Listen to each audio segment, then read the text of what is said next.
பாராளுமன்றத்துல மகாத்மா காந்தி தேசிய ஊரக வேலைவாய்ப்பு உறுதி திட்டம் இந்த பெயர்ல தான் இயங்கி வந்தது. இத மகாத்மா காந்தி பெயரையும் எடுத்திருக்கிறாங்க. ஹிந்தியில பெயர் மாற்றம் பண்ணி ஒரு மசோதாவை தாக்கல் பண்ணியிருக்கிறாங்க.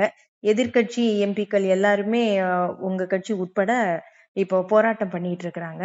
இது எதனுடைய வெளிப்பாடு? பாஜகவுடைய இந்த நடவடிக்கை?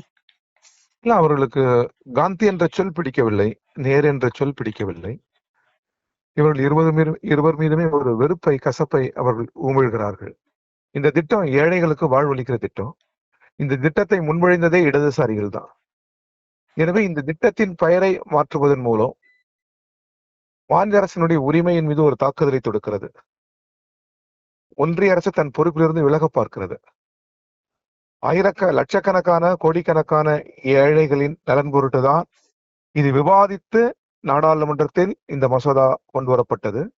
எந்தவித விவாதமும் இன்றி பெயரை மாற்றுவதும் அதை முடக்குவதும் என்பது ஏற்புடையதல்ல. இது ஏழைகள் மீது, வெறும் மசோதா மீது அல்ல, காந்தி மீது அல்ல, ஏழைகள் மீது தொடுக்கப்படுகிற தாக்குதல்.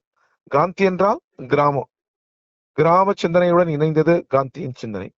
நாடாளுமன்றம் வலுப்பெறுவது என்பது கிராம பஞ்சாயத்துக்களால் தான் என்று சொன்னவர் மகாத்மா காந்தி. கிராமங்களுக்கு அதிகாரம் பரவலாக்கப்பட வேண்டும் என்று சொன்னவர் காந்தி.